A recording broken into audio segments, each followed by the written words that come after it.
What is a capital instrument? Publicly traded corporations often turn to the capital markets in order to raise money for some designated purpose. These issuers could turn either to the debt or equity capital markets. A capital instrument is the financial security that is issued into the financial markets, and it may be an equity or debt share. When a company issues equity, it sells stocks in the markets. If that organization chooses to issue debt, it offers different types of bonds. One type of a capital instrument could be an equity share that trades in the capital markets. Many shares are typically offered in a single issuance. These capital instruments provide investors with equity ownership in a corporation and a chance to share in profits.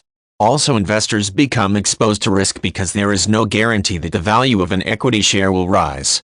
Possibly a company may issue equity capital instruments in a debut trading session known as an initial public offering, or in a secondary offering when the entity seeks to raise additional capital for an expansion or some project. For instance, a bond is a form of debt that represents another type of capital instrument.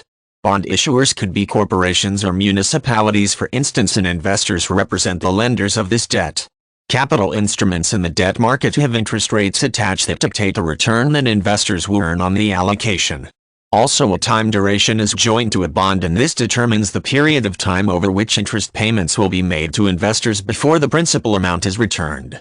Investors may select short-term or long-term bonds that could vary from a period of 3 months to several decades. It is possible for a new type of capital instrument to begin trading in the financial markets. The federal government and a region can participate in the trading environment by making certain requests for different capital instruments to be designed with a known amount of risk and likely reward or profits for investors.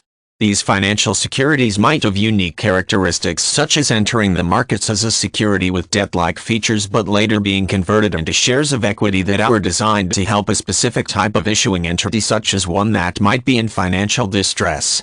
Investment bankers not only create these products but also must prove the merits of a new capital instrument to investors.